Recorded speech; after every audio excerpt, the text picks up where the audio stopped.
risk management, because whenever there is a potential profitable investment they can take on, they can just burn the cash to take on that project. Okay, they don't have to rush to the bank to take loan. They don't have to rush to the equity market to issue stock, because they do have the cash ready, right? If they want to acquire another AI company, okay, they want to acquire another new technology, they can just burn the cash to do it.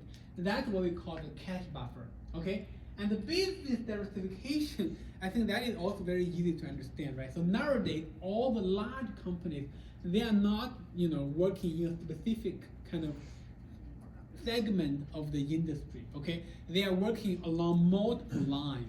That's basically what we mean. Business diversification, meaning that, okay, let's think about Google, okay? The traditional line of business is basically search, okay? It's basically they have a very strong kind of browser, okay? You can search, and then later on, okay, and they developed that the cloud business, okay? The specifics is called the GCP, okay? If you can search what that refers to. Basically, a lot of companies they rely on cloud services to do business, okay? So Amazon has the AWS, okay, and Microsoft also has the cloud business, and Google has the cloud business as well. And they have bring a lot of revenue for those companies.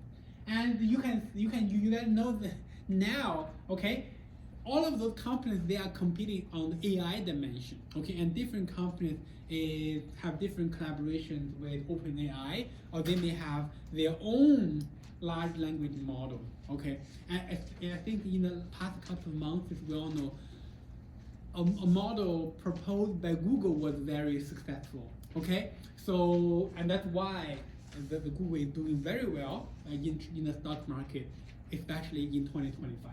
Okay, so business diversification is also considered as a risk management tool, meaning that, okay, if the search business is not doing well, but if the cloud business is doing well, then overall the company's revenue will not be as much affected.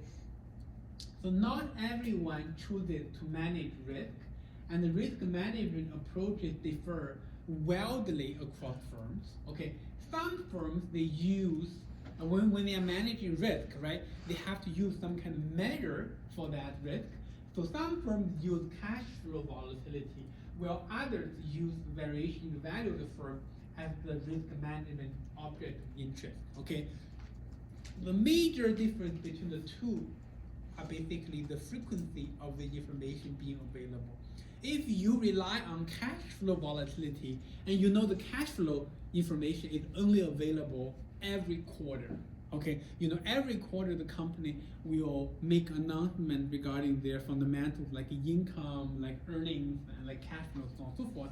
And then you can compare this quarter's cash flow with the last quarter or the same quarter of last year, okay, to have some ideas about cash flow volatility. But this information is not available at a very timely fashion. Okay, it's only available, the most frequency is basically quarterly. Okay, on the other hand, the variation in the value of the firm, that's basically the stock price, right? It's available at any frequency you want to know about. Okay, like daily frequency is what we are mostly using in this course, and that's actually the risk measure where we will be using in our course. Okay, so, and large firms, they tend to manage risk more actively than small firms, which is perhaps surprising, given small firms, they are generally viewed to be more risky. Actually, small firms, because they do not have a lot of the tools there, okay, they actually are more risky, and they need more people to do risk management. But on the other hand, because they do not have the resources and they cannot hire the talents to do risk management, so large firms, they are actually doing more. Okay, they are doing better. However, small firms, they may have limited access to derivatives market, and they don't have the people who have the risk management skills. Okay, this is basically from the dimension of small versus big. So you have ideas about how risk management is done differently in different firms. So the overall answer to the question of does risk management improve firm performance at all? Okay, the overall answer to this question is yes. Okay, of course, it's very hard to provide kind of like theoretical derivation to showing you this is creating value. Okay, but there are a lot of anecdotal evidence, okay, from different industries showing that risk management, they are indeed creating value. Okay, they are improving firm performance. Let's take a look at a couple of pieces of evidence. So in the natural gas industry, better risk management has been found to result in less variable stock prices. Okay, so basically, if a particular natural gas firm, okay, they are doing better risk management, then their stock tend to be less volatile. Basically, the risk is managed to some extent. And a study also found that risk management in a wide group firm lead to a reduced exposure to interest rate and exchange rate movements. Okay, so I will show you that later in a couple of slides. So the interest rate and exchange rate movements, those are the, some of the companies, they will by nature be exposed to those movements. For example, banks. Okay, banks, they are doing business basically based on interest rate. Okay, they are kind of collecting deposits, okay, and paying a lower interest rate to people who put in deposits. And then they are going to be charging a higher interest on people who take loans. Their whole business, the core business, is based on the interest rate differential. So therefore, they are exposed to interest rate movements. So they want to hedge exposure to interest rate movements. Okay? And exchange rate movement, very naturally, all the multinational companies, they have exposure to exchange rate movement. Think about Apple. Okay? You guys know that a lot of Apple's revenue is coming from overseas. Okay? So because everyone wants to have an iPhone, right? But we only have 3 million people in the US, right? We have a lot of people outside US, and then therefore a lot of the business, the revenues is initially collected in foreign currency, and then it's going to be converted to US dollar and show up on the corporate balance sheet. And that conversion process involves exchange rate movements. Okay, if you have ever been paying attention to the earnings announcement, okay, you will see that sometimes when the CEOs or the CFOs, they wanted to justify maybe a high number or a low number, they will blame the dollar. Okay, they will say, oh, because dollar is too strong, therefore the revenue is kind of negatively affected. Why is that? It's because if the dollar is too strong, then when the overseas revenue is converted back to dollar, it meaning a smaller amount of dollar, it can only show up, right? So basically, that's the common language you will see in a lot of the earnings announcement statement. Okay, so I think by the end of this month, in the end of January, okay, there's gonna be another batch of companies making earnings announcement, and we know that dollar has been weakened to a certain, basically by maybe 5% or so in the past quarter. Okay, so I believe similar statement will show up in the earnings announcement as well. Okay, because weaker dollar meaning, at least on paper, the revenues will look better. Okay, the revenue will look better. But also, if it's weaker dollar, then well, technically, what you should have is people will buy products from the United States because they're cheaper in price. Well, because okay, so here's the thing. So the price are sticky, meaning that even though dollar is weakened, but they will not change the price of the iPhone. Well, but that's if I have euros and I'm buying a phone and the dollar dropped, then like, oh, now the phone is cheaper. So that's why some oh, you're right. Okay. That's why some countries actually depress their currency on purpose to stem the consumption.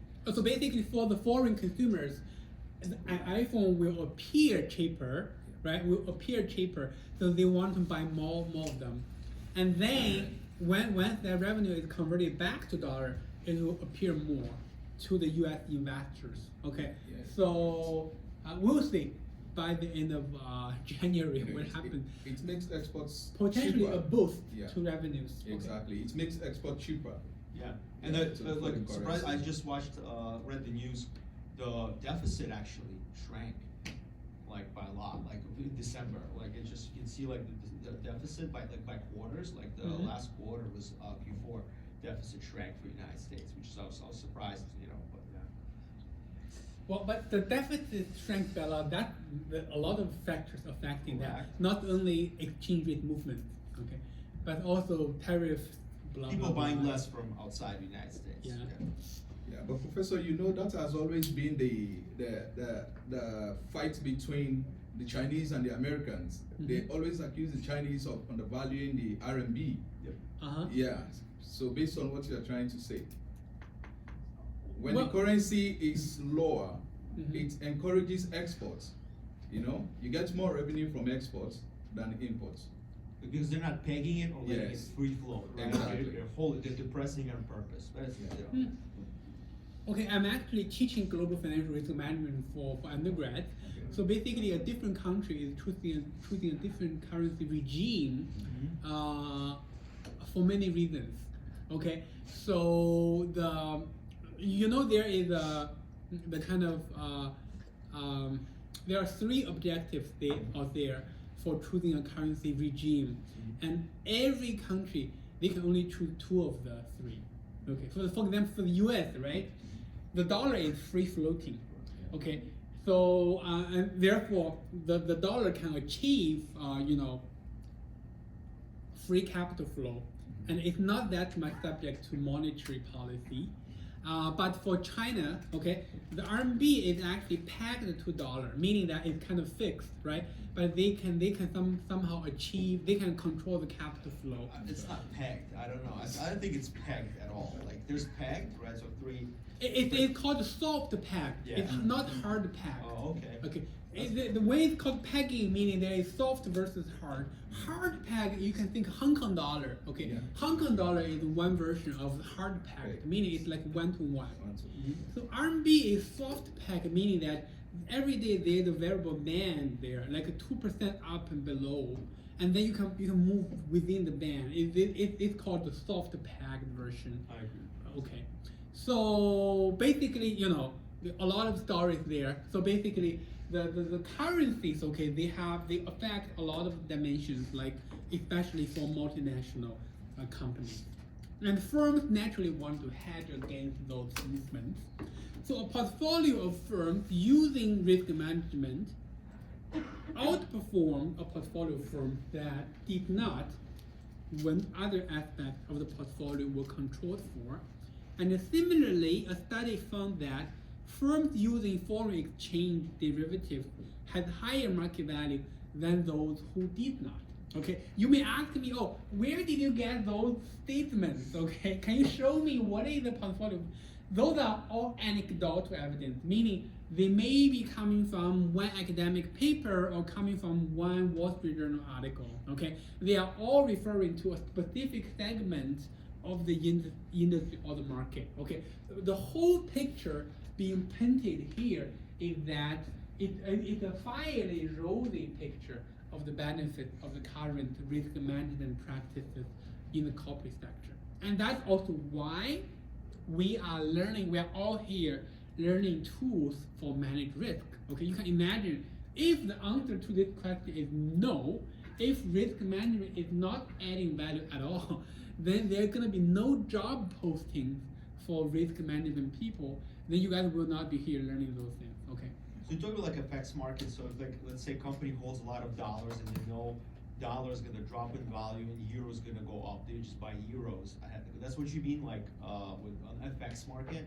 That's what you mean by like risk management with the currency risk management, currency risk. So okay, again, let's talk about Apple. Okay, so let's say Apple has your CFO of Apple, right? They actually have more information about where the revenue is coming from, right? It's gonna come from a mixture of Japanese yen, Chinese RMB, and the euro, and maybe British pound. Okay, basically the major, maybe Australian dollar. It's all up to where Apple's kind of sales is going, right? And then, okay, and if they make a forecast, if they expect, okay, maybe in the next quarter, Japanese yen is going to be weakened relative to dollar, and they want to hedge against that direction, they may hold some derivatives, some currency derivatives, yen versus dollar, so that they are not fully exposed to the movement of yen versus dollar. So that's what I meant. Okay. Okay, so that's basically the first part of the basically answer the question of, okay, is risk management valuable at all for firms? And we presented a lot of evidence here. They are all anecdotal, basically from different kind of sources. But the overall answer to this question is yes. Okay, and then the next part is we are going to be talking about 5 different types of risk, okay, firms are faced with in the marketplace, okay? And my expectation for you guys for this part is that if I give you a particular scenario, and you need to know which kind of risk that refers to, okay? Let's talk about this. So the first type of risk is called the market risk, okay? It's the risk to a financial portfolio from movement in market prices, okay, such as equity prices, foreign exchange rates, interest rates, commodity prices, and maybe crypto prices, okay? So you may ask me, what is market price, okay? If you just open Wall Street Journal, okay, if you open Wall Street Journal, and then, okay, and then let's say there is a section called market, and then you click the market data home. So basically all the price in this segment, like you can see they have stock prices, you have bond prices, you have currencies, you have cryptos, you have commodities, okay? So all those prices are what we call the market level prices, okay? Market level prices. And as long as the firm is exposed to movements in one of those prices, they are considered as exposed to market risk, okay? That is what we meant by the market risk. Okay, again, the example I gave you guys here is the multinational company. They are by nature exposed to exchange rate risk, okay? Because, again, think about Apple, okay? They have a lot of revenues from overseas, and every quarter they will have to compile the financial statement to present it to investors. And that process involves converting foreign kind of currencies into a US dollar. And that conversion process makes them exposed to a certain kind of exchange rate risk. And then banks are they are by nature exposed to interest rate risk, because the nature of bank business is basically charge higher interest rates to people who want to take loans, okay? And they are paying lower interest rate to depositors, okay? And their whole business is based on the interest rate differentials, okay? So therefore, you can see the bank business, they are very sensitive to interest rate movements, okay? Recently, you know that the government want to impose a cap on the credit card debt, 10%, and then you can see a lot of the banks, okay, like JP Morgan Chase, like Visa, like MasterCard, all of those companies are affected, okay, affected. The second type of risk is called liquidity risk, okay, is the particular type of risk from conducting transactions in market with low liquidity as evidenced by low trading volume and large bid-ask spread. Okay, under such conditions, basically under illiquid conditions, the attempt to sell assets may push prices lower, and assets may have to be sold at prices below their fundamental value or within a time frame longer than expected.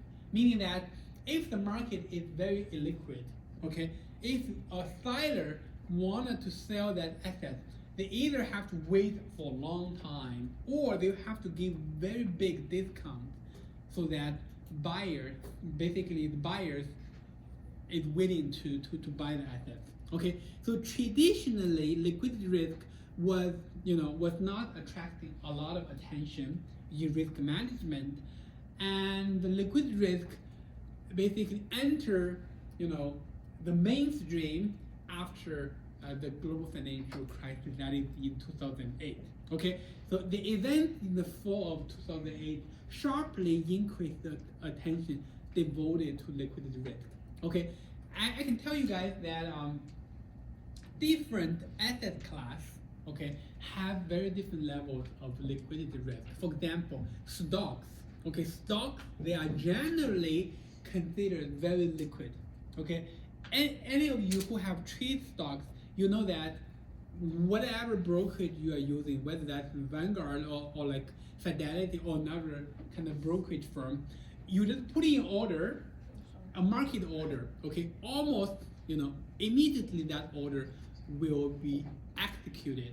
Okay, meaning that you are a buyer, you want to buy a certain share of Apple, then almost immediately there is going to be a seller that can give you that shares. Okay, meaning that there's always a lot of buyers and sellers showing up at the same time in the market, and you guys can have a deal. Okay, that's meaning the market is very liquid. You can almost always immediately find a counterparty to your trade. If you want to buy, you can almost always find a seller. If you want to sell, you can almost always find a buyer. Okay, as long as the market is open. Okay, that's why stock market is considered as very liquid. Okay, and the foreign currency market or the foreign exchange market is another market that is considered very liquid. Okay, very liquid, because the major players in the foreign exchange market, they're actually the banks. Okay, they're actually the banks. They do have a lot of reserves on their balance sheet, so basically you can do the trading very quickly. On the other hand, real estate market is a market that is relatively illiquid. Okay, if you want to sell a house, okay, it's gonna take you some time to find a buyer. Okay, and then because the real estate market is kind of is relatively speaking a local market. Okay, you cannot expect someone from California to buy a house in Connecticut, right? So you have to find the buyer from local. So therefore, the market is relatively illiquid. Okay, so this is what we call the liquidity risk. It basically refers to how easy you can conduct a certain kind of transaction. Operational risk is the risk of loss due to physical catastrophe, technical failure, and human error in the operation of a firm, including fraud, failure of management, and the process errors. Okay, and operational risk is sometimes called OP risk, should be mitigated and ideally eliminated in any firm, as the exposure to it offers very little risk return. The short-term cost of savings of being careless, for example. Okay, that's basically the idea of the operational risk. So I think so. Last year, last year or the 2024, I think Boeing, okay, they have the kind of operational. I think the plane was that was for the which year? 2024, 2025. So I think one plane from the right. So the model, the newest model by Boeing is called the 330. I don't remember the let me search. Let me do a little bit of search to show you guys. 337 Max, right? When the door fell off? Yeah, that was. Let's see. That was. A year and a half ago?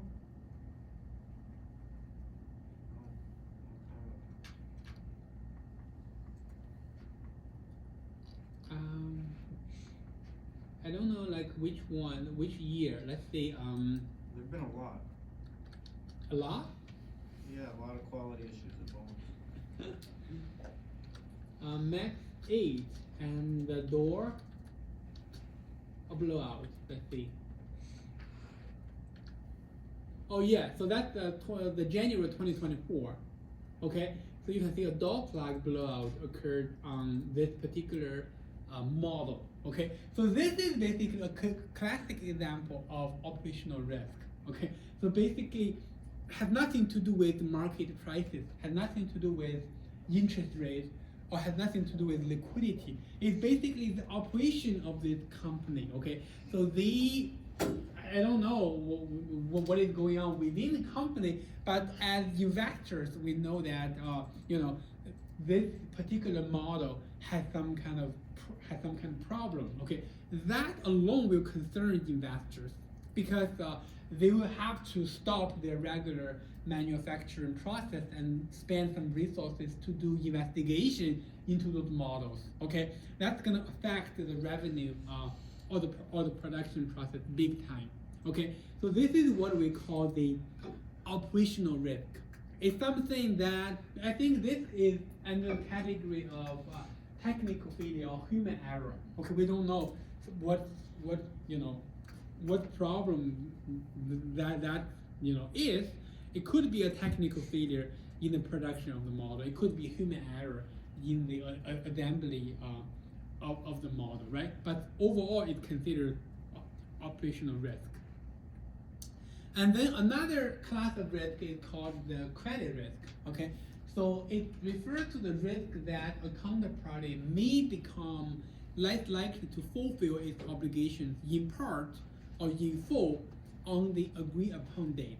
So basically, whenever a borrower and a lender is involved, a credit risk is going to be involved. Okay, so in the financial market or in the credit market, there's a lot of borrowing and lending going on. Okay, it could be a firm is borrowing from investors. It could be an investor, or it could be a firm is borrowing from a bank. Okay, so as long as borrowing and lending is involved, then a credit risk is going to potentially show up. So because whenever borrowing is happening, there is a particular amount of chance that borrower may not be able to fulfill the obligation, or in other words, cannot fully repay the borrowed amount. Okay, so that credit risk consists not only of the risk that a counterparty completely defaults on its obligation, but also that it only paid in part or after the agreed upon date. You know that for any kind of credit contract, right? The borrower is supposed to pay back not only the principal but also the interest, okay? And by a certain date, okay? So it could be a credit event happen, could be that, okay, the borrower is not able to fully repay the interest plus the principal. Could also be that, oh, I have to wait, I cannot pay back those amounts by the agreed upon, I have to wait maybe another 6 months. That's gonna be called a credit event. Then there's a form of derivatives that kind of protect the buyer from this type of risk, The credit kind of risk, like credit the risk? credit default swap, like the CDS. Yes, Yeah. that's exactly what I just wanted to say. So basically, the credit default swap, okay, is a particular kind of derivative that was very popularly used in the global financial crisis, basically in 2008. Okay, and actually, the CDS that was because the CDS is already a derivative, okay, and there are also derivatives written on the CDS, and then it created a lot of problem in the 2008 financial crisis. Okay, so the nature of commercial banks has traditionally been taking a large amount of credit risk through their loan portfolios. So this is basically the situation for the commercial bank. And then today banks spend a lot of efforts to carefully manage their credit risk exposure. So non-bank financials, as well as non-financial corporations, they might instead want to completely eliminate credit risk as it is not a core part of their business. Okay, for example, I think what this statement refers to is that like companies not in the banking business like Google or like Apple or Meta, okay, they ideally they are not supposed to take on a lot of credit risk, okay, because their main business is not borrowing and lending, right? Their main business is search, is AI, is cloud, okay, so on and so forth. And then the last type of risk is called the business risk. It's the risk that changes the variables of a business plan will destroy that plan's viability, including the quantifiable risks such as business cycle and demand equation risk, and also non-quantifiable risks such as changes in the competitive behavior or technology. Okay, so business risk is sometimes simply defined as the type of risk which are an integral part of the core business of a firm and which should be therefore simply taking on. Okay, because I think a very classic example of a business risk is basically Google. Okay, Google. So if you guys are paying attention to the stock price of Google, okay, so basically in 2024, okay, in 2024, when the chat GTP was getting a lot of attention, okay, so investors are worried that the search business of Google will be affected big time. Because, if I can search, get a lot of answers, get a lot of questions answered on chat GTP, so why do I use Google, right? So, and at that point, the price of the shares of Google was kind of depressed, okay, for some time. If you go back to check Google's stock price, so relative to like Apple, for example, relative to Microsoft, relative to Nvidia, okay, Google's stock price was kind of depressed for the whole year of like 2024, even early 2025, and only after Google was getting a share in the large language model space, basically in the AI race, okay, and then the share is kind of going back on track. So basically, investors are kind of relieved that okay, Google is catching up, okay, on AI, and at the same time, their core business does not seem to be affected. But in the early stage of this kind of revolution, okay, investors were really concerned about okay how the different large language models like ChatGPT, like others, other models, they may kind of eat, or they may have the search business affected. Okay, but it turns out that that is not true. Okay, the market shows us that the search business is actually very robust. Okay, it's not that much affected. So, go ahead. About the risk or operational risk, you mentioned about the physical catastrophe risk, right? If they care also about the risk from weather catastrophe. So you mean the weather? Yeah. Is it considered like risk management? Which kind of risk in the group it belongs to? If it's about weather, let me see. It's a good question. If it's about weather,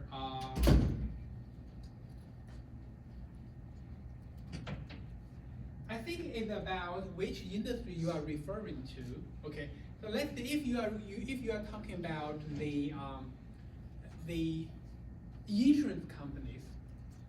So a lot of the insurance companies they write contracts to hedge severe weather, right? Especially for states like Florida or like Louisiana, okay, or like California, okay. Those states they have wildfires, they have hurricanes, so on and so forth. And then the severe weather means a part of the core business of those insurance companies. Then the weather catastrophe basically means a kind of like a business risk. I think what I meant is basically it has to be case by case. Has to be case by case. So the extreme weather, that is the kind of what do we know that is happening in reality. But when it comes to a particular type of risk, it's really about what kind of business you are talking about. Okay. So I don't have an example of another company who is exposed to extreme weather. Do you have ideas which companies? Real estate industry. Real estate exposed to, but they can still have those. They can still buy insurance, no?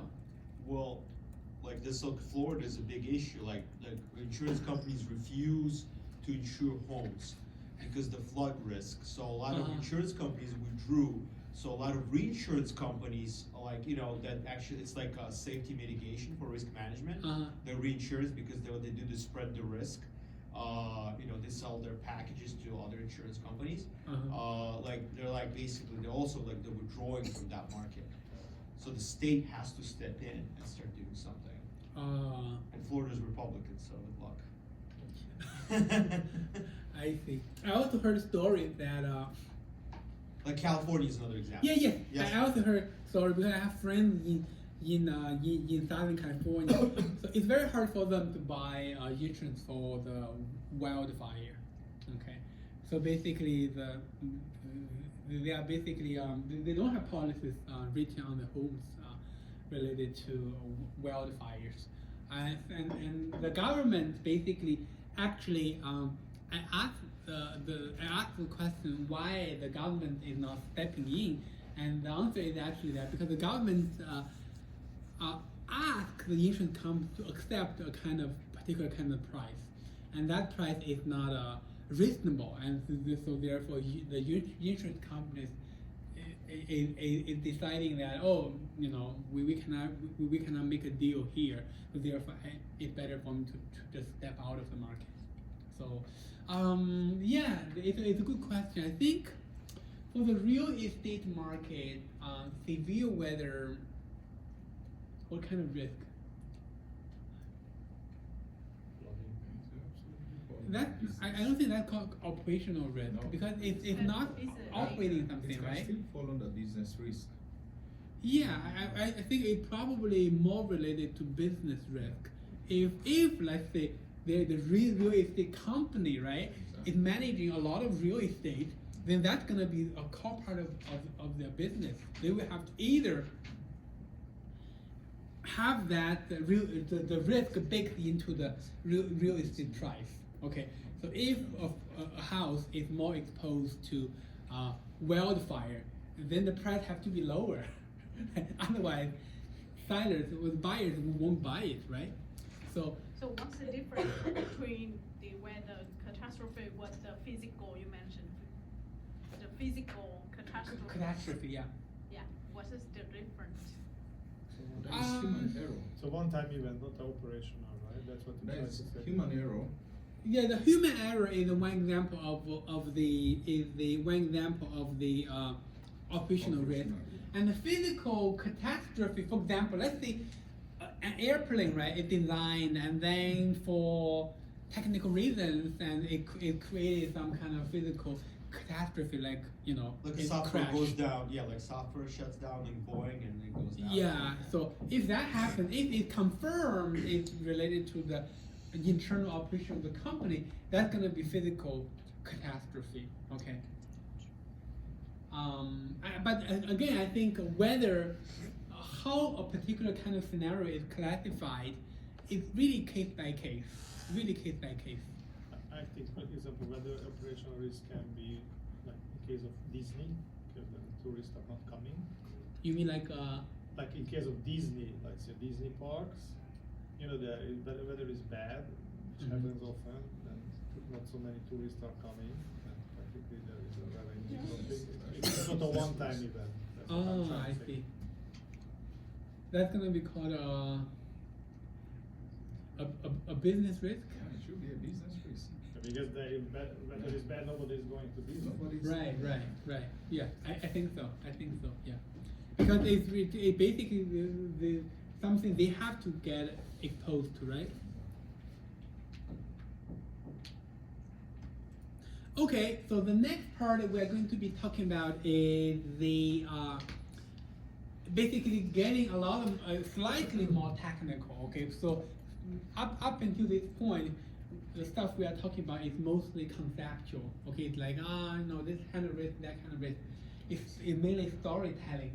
But starting from this slide, we will be talking about how asset return is defined and how it is calculated. Okay, and then I'll be showing you guys examples of how to do it. So we have primarily two ways of calculating asset return, and one is called the simple rate of return, and we use little r to denote it. Okay, we use little r to denote it, and the S here is the closing price of an asset. Okay, for the asset here, you can you can simply think that is a stock asset. Okay, you can further think, okay, this is basically S&P 500. Okay, so basically ST plus 1 is the closing price of this asset at day T plus 1, and ST is the closing price of this asset at time T. Okay, so the RT plus 1 is basically the simple rate of return. Okay, you can see if we can further express this as the ratio, and then you minus 1.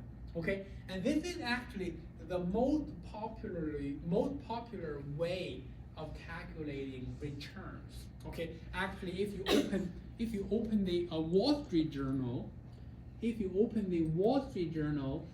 we know that there was, let's say, you can see in this section, right? You can see this is S&P 500, right? This is the closing price of S&P 500 today, and this is basically the return. Okay, and this return is basically calculated based on the formula we just talked about. Okay, it's the simple rate of return. Okay, it's the simple rate of return. So in our class, I will introduce you guys to another way of calculating return. It's called the log return, or also it's called the continuously compounded return. Okay, and we are using capital R to denote it. So you can see, how do we do it? So basically, we are taking the natural log of the closing price at day T plus 1 and the day T. So the LN here meaning the natural log. Okay, we are taking the natural log of the closing price at the two respective dates, and then we take the difference of the two natural logs, and that's gonna give us the log return. That's gonna give us the log return. So the good news is that even though we have two different versions of the return here, quantitatively or numerically, okay, the two numbers are going to be very close. Okay, very close. Go ahead. In relation to the pricing of assets at the time of close of the market, what's the logic behind having the log in this formula? What is the rationale for having the log? Rationale for having the log? What is that telling us, and why is it being used? Oh, okay. So basically, you are asking me why do we want to learn the second way of calculating returns, right? Okay, I will be okay. Given that you asked this question, let me just talk about it. Okay, so given, I think the question he was asking is basically, okay, given the first way of calculating return is already well received by everyone, it's very popular, why do we want to have the second way? Okay, so the second way of calculating returns have a couple of benefits. Okay, the first benefit is, if you go from a daily return to a multiple day return, if you are working with the log return, the math is going to be very simple. Okay, the math is going to be very simple. Let me show you this.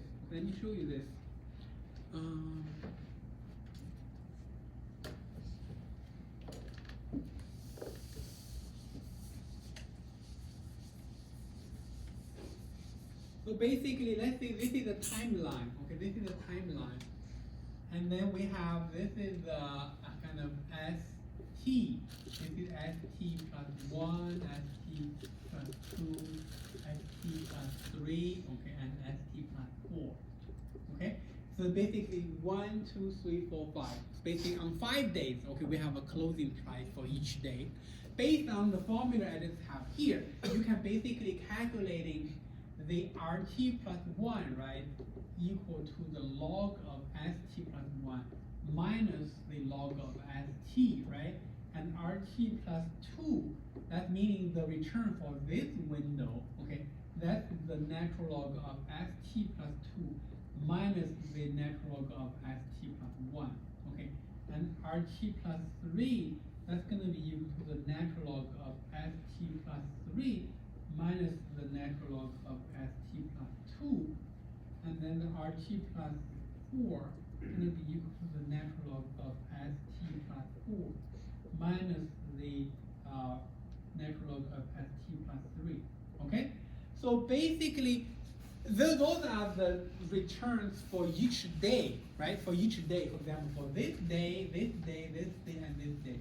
And if you wanted to know the return for this window, basically the cumulative return from day t to day t plus 4, we use a notation like this, RT until day t plus 4. This meaning the cumulative return for this horizon. Okay, and this is going to be calculated as the natural log of st plus 4 minus the natural log of st. Okay, and you can quickly see that this can be further expressed as the natural log of st plus 4 minus natural log of st plus 3 and plus natural log of st plus 3 minus st plus 2 plus, and this is plus, okay, this is plus, and this is plus.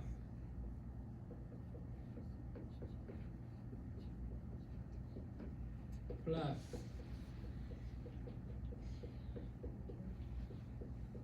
And this is basically RT plus 4 plus RT plus 3 plus RT plus 2 plus RT plus 1. Okay, this is basically RT plus 4, right? And this is RT plus 3, and this is RT plus 2, and this is RT plus 1. So the simple math be showing you guys here is that when you are working with log return, and when you are going from 1 day to multiple days, the math is super simple.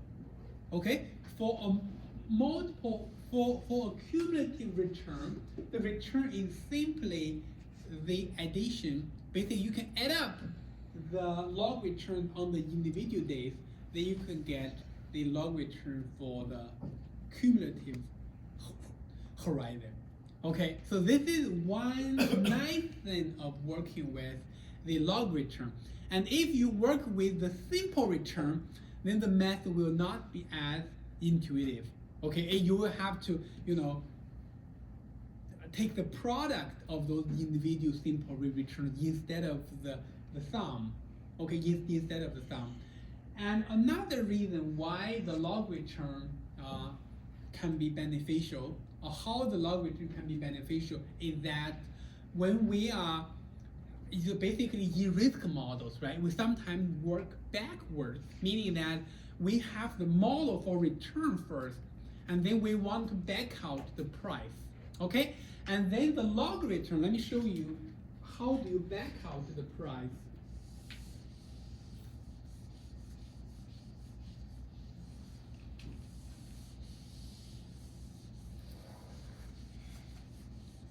So let's see the formulation for log return. RT plus 1 equal to the natural log of ST plus 1 minus the natural log of ST, right? And then you can write this as the natural log of ST plus 1 over ST, okay? This is how we do the logs, okay? It's one property of the natural logs, okay? And then if you take the exponential of both sides, you will have the exponential of RT plus 1 equal to ST plus 1 over ST. And then you can further express the ST plus 1 as ST times the exponential of RT plus 1. Okay? And we all know that the exponential function has a property that is always strictly positive. Okay? Regardless of the number in here, whether that's negative infinity or positive infinity, the exponential of it is always strictly positive. And we know that ST is the closing price of an asset today is gonna be strictly positive. Meaning that the X plus 1 will always be strictly positive. Okay, and that is desirable because we know a price of a particular asset is supposed to have a price always strictly positive. Okay, meaning that when you are working with log returns, the nature of the log return is able to preserve the positivity of the closing price of tomorrow or at date 1. Okay, but this property is not given or is not by default if you work with the simple return. Let's take a look at it. Okay, the simple return looks like this, equal to st plus 1 over st minus 1. Okay, meaning that RT plus 1 plus 1 equal to st plus 1 over st, and meaning that st plus 1 equal to st times 1 plus RT plus 1. Okay, and this is strictly positive, but the little r here could be anything, right? Oftentimes it's a number very close to 0, but it could, but when you are using a model, like a normal distribution to model this guy, right? The normal distribution will have a range from negative infinity to positive infinity. What if this number is negative 1.5? And then the sum here is going to be negative 0.5. Then the closing price of st plus 1 is going to be a negative number. Okay, so that is something not desirable when you first have a model for return. You want to back out the price for tomorrow and potentially have a situation like this showing up.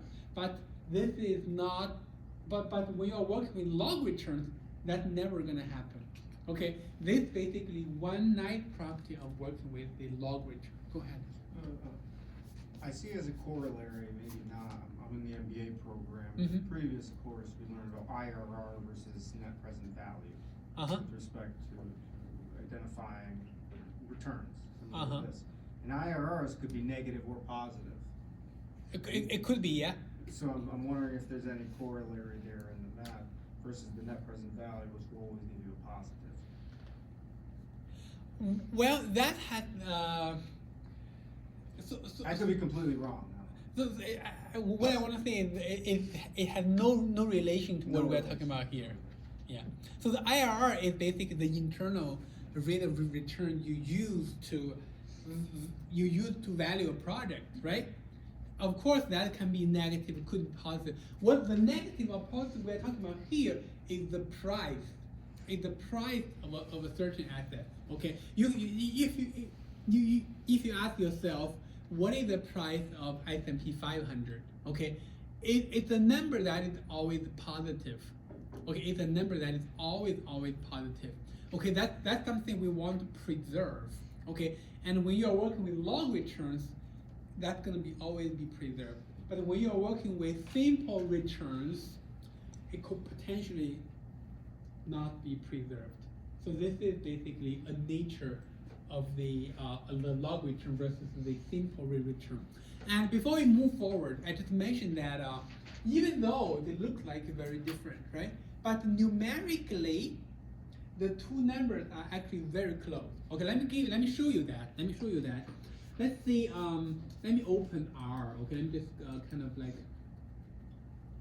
any kind of R.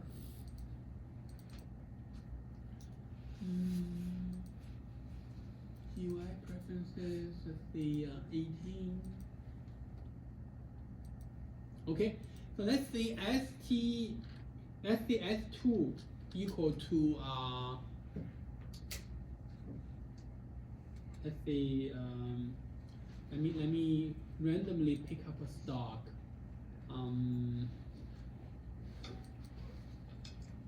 see.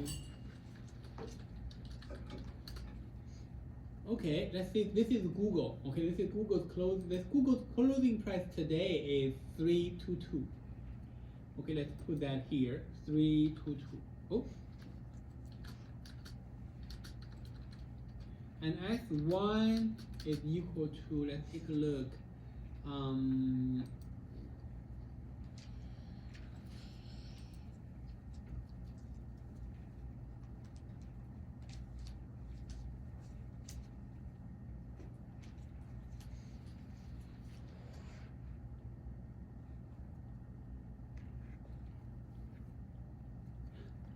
Okay, 330. 330 for January the 18th. Okay, 330. Okay, 330. And let's calculate the first return, the later R. Okay, later R is basically S2 over S1, right? Minus 1. What is later R? Later R is basically negative 2.42%. So that's Google's return for January 20th of 2026. That's basically today. And let's take a look at, if you are wanting to calculate the log return, that's going to be log of S2 minus log of S1. Okay, let's take a look at what is this R. You can see this is negative 2.45%. Okay, so numerically you can see that the two numbers are getting very close. Okay, very close. And actually, you know, a decline of 2-something% for Google or for a company like this big, okay, is actually not very common. Okay, not very common. And if, let's say, if Google declined by only 1% today, and then you do the math, you will find the two numbers are gonna get even closer. Okay, even closer. So this is guaranteed. The closeness of these two numbers is guaranteed by math. Okay, so basically, you know, around the zero, the two equations, they're almost getting close to each other, and that is why we can use the two different approaches to calculating returns, because the numbers we are able to get, they are numerically or quantitatively very close to each other. Okay, so the next question you're gonna ask is, okay, so which is the preferred way for our course? Because we are mostly working with the data at the daily frequency. Okay, daily frequency. So and we wanted to work with the models for return first. So therefore, the log return is the preferred way of calculating returns in our course. Okay, in our course. So I really want you guys to remember that the log we have in this equation is what we call the natural log. Okay, it's the natural log. And to calculate the natural log in R, I just showed you, right? So the log, that is the notation for you to calculate the natural log. But if I give you guys a question on the midterm, okay, and then I ask you to calculate the return from the closing price, and you were only given a financial calculator, then you need to know which button to calculate, to push for doing the natural log, okay? Because every year I have students giving me different numbers because they are pushing the different buttons, okay? They don't know which button on the calculator refer to the natural log, okay? They only know how to do it in R, but they don't know how to do it in a financial calculator, okay? So let's move on.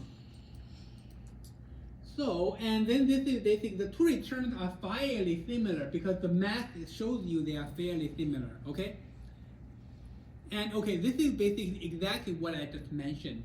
So most assets have a lower bound of 0 on the price, meaning that the price cannot be negative. And the log returns are more convenient preserving this lower bound in the risk model because an arbitrarily negative log return tomorrow will still imply a positive price at the end of tomorrow. That's exactly what I mentioned right here. Okay, so one nice property of the log return is that it can always guarantee you the closing price for tomorrow is gonna be positive. Okay, that is desirable from the perspective of creating risk models. Okay, and this shows you that with the log return definition, we can easily calculate the compounded return at the k-day horizon as the sum of the daily returns. Basically, if the horizon is from day t plus 1 to day t plus t, the log return is simply the sum of the individual day log return. And this is exactly what I just showed you previously on the whiteboard here. Okay, another nice property of working with the log returns. Okay, the next thing we want to talk about is basically the Sutherland effects of asset returns. Sutherland effect meaning that those are the facts that are popularly showing up in the data. Okay, very commonly showing up in the data, but we cannot prove them. Okay, we cannot prove them. We can just grab the data and find the pattern, and then the patterns are just so common, and we call them Sutherland effects. But this is finance. Okay, this is not math. This is not physics. Okay, in math or physics, you can prove a certain theorem or certain corollary kind of exists. But in finance, this is a kind of a social kind of discipline. We're dealing with people, we're dealing with market, we're dealing with data, okay? So it's very hard for us to prove a certain thing will exist for sure, but we can prove them, or we can show them, you know, they are showing up very kind of frequently, and this is what we call Sutherland effect, okay? So next, I will show you guys a couple of Sutherland effects, basically maybe 9 Sutherland effects of asset returns, okay?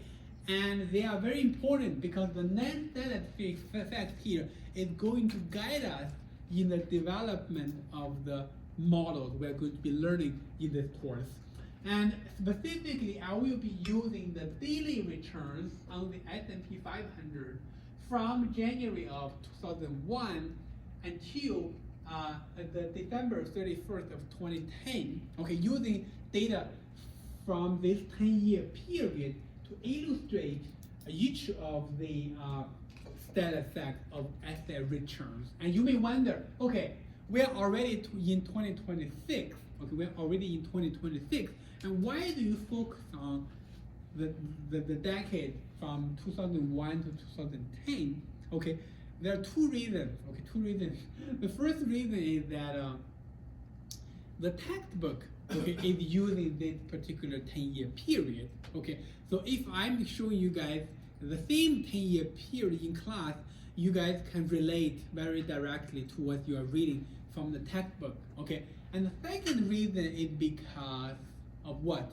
It's because in that 10-year decade, there was actually 2 risk episodes. Okay, you guys all know that at the beginning of in 2001, 2002, and there was a dot bubble. Okay, in financial in the market. Okay, basically meaning that's what nowadays we call the internet bubble. Okay, basically.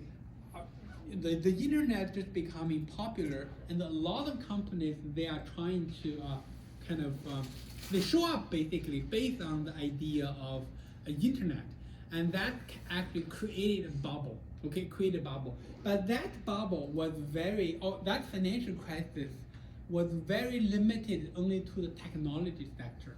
Okay, so basically anything that's showing up on NASDAQ was affected, but not so much for stocks from other sectors. For example, from the retail sector, from the banking sector, from the real estate sector, from the wholesale sector. Okay, those sectors are not that much affected. And that's why the S&P 500, even though it declined by a lot, but not as much as 30% in the dot bubble period. Okay, that is the first high risk episode in this decade. Another high-risk episode is basically the 2007, 2008, 2009. Okay, it started from the July of 2007. It goes on and on until early 2009. Okay, almost 2 years, and that's what we call nowadays. We call that global financial crisis. Okay, global financial crisis.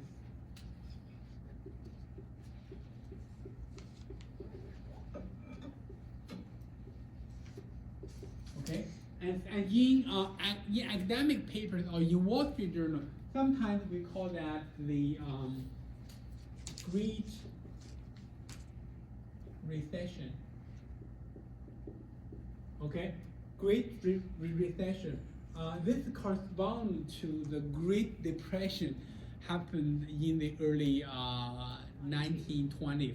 Okay, so basically we know in that century we have a very severe financial crisis called the Great Depression.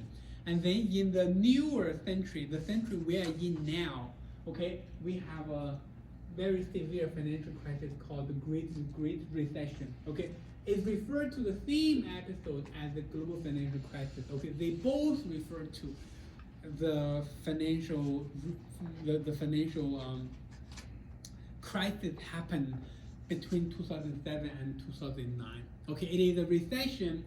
The recession originated from the real estate sector and then spilled over to the banking sector. And because every business is doing business with banks, whenever the banking sector is in trouble, every industry will be in trouble. Okay, the reason is because if the banking industry is in trouble, then it's very hard for other sectors to get money. Okay, to get money from the bank. So therefore, the whole economy tanked. And actually, the crisis spilled over not only basically from the U.S. to globally. Okay, basically every country is affected. Okay, because we are now living in a more and more global world. Okay, if you can see, if the demand from U.S. shrinks by a whole lot, then all the other companies is going to be affected, right? So that's why it's called the global financial crisis. Okay, so why we are focusing on that 10-year period? Because we actually have two crises in 10 years. Okay, two crises in 10 years, and you are learning risk models in this course.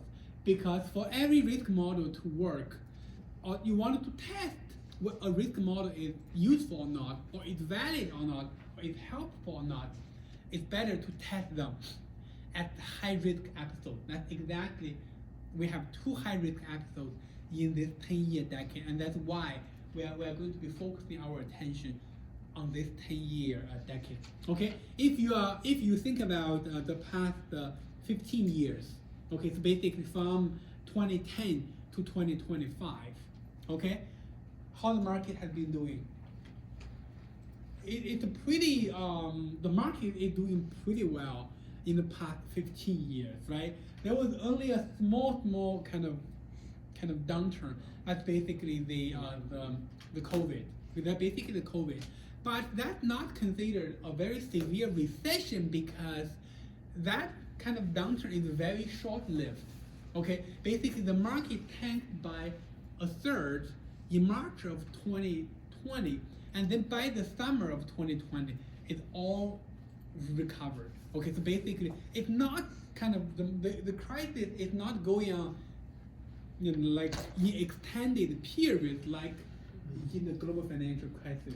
Okay, so basically it quickly recovered. If you guys I still remember we have a lot of students, right? Every year we have students from the risk management program, and they will be looking for jobs or internships in the spring semester, right?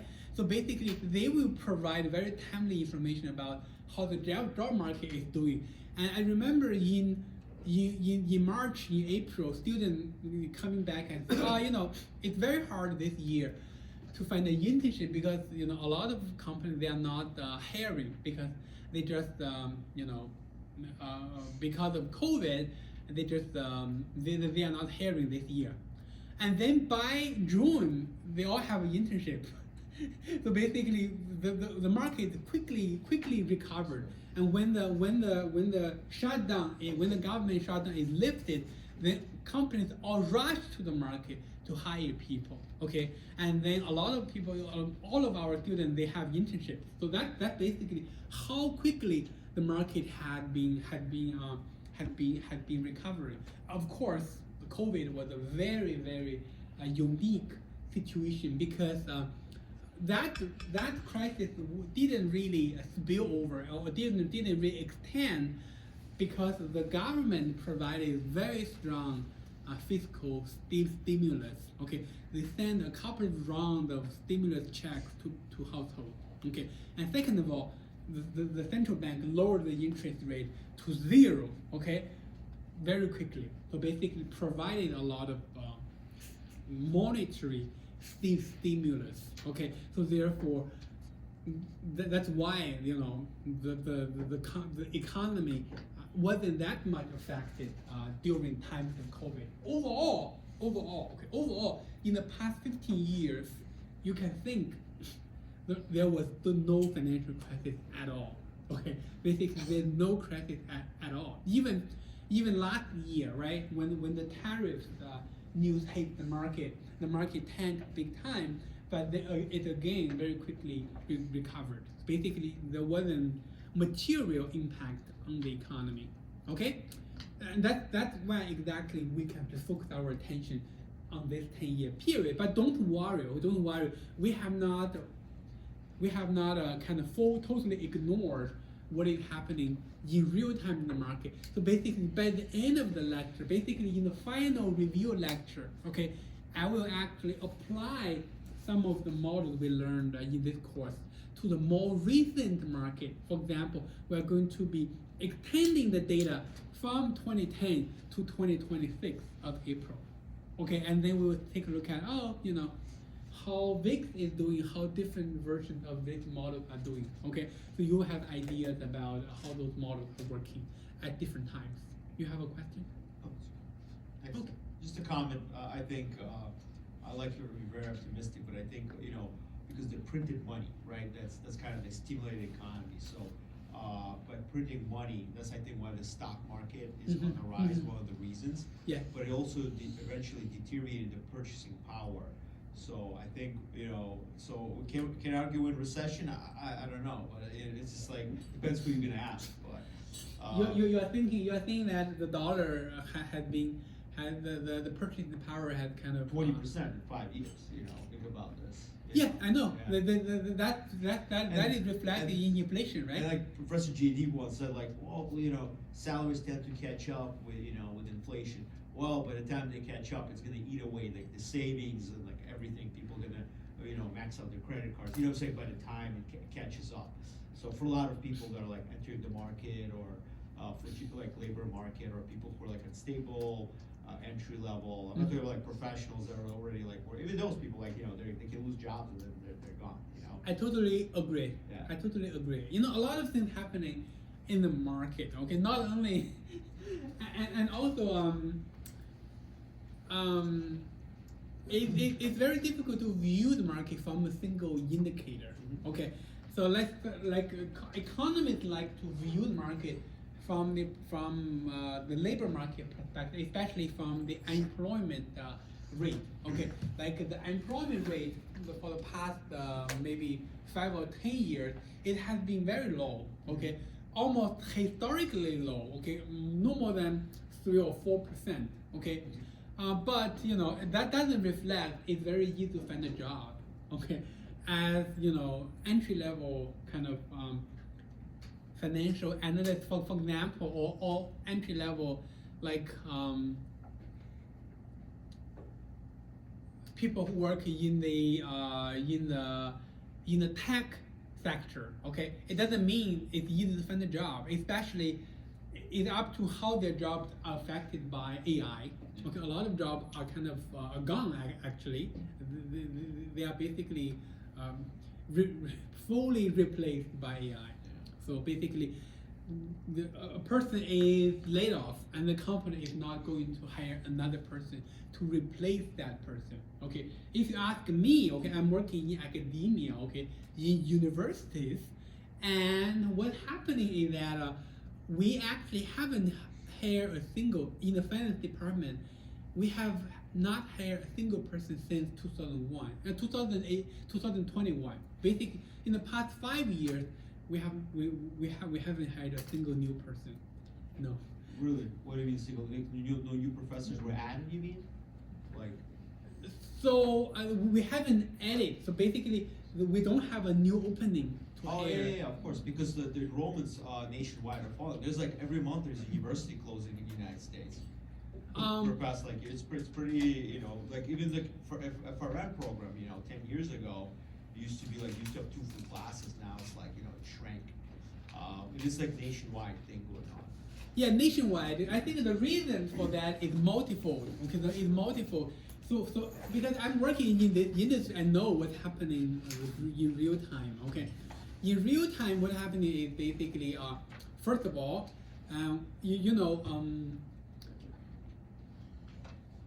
previously we have a lot of international students, and nowadays, the attractiveness of a program, like especially our program, is not as appealing to international students as in previous years, because for international students they come to the U.S. to have a graduate level degree, and they want to have potentials to immigrant to the U.S. But that potential has been becoming not as strong, and also the tuition has been going up and up, and that basically meaning the potential for the program has been shrinking. Okay, and also we are actually increasing the class size for the undergrad program from 45 to 55. So each class now can have 55 students. So meaning that we have less demand for faculty. Okay. So basically every industry has going through some structural changes. It's very hard to quantify. Okay. So I think we are talking about a lot of things. So I think we can stop here. So starting from next week, I will be finishing going over the data effect. Okay, I'll be going over this and starting basically next Tuesday. Okay, we'll be going over this part. So see you guys next Tuesday.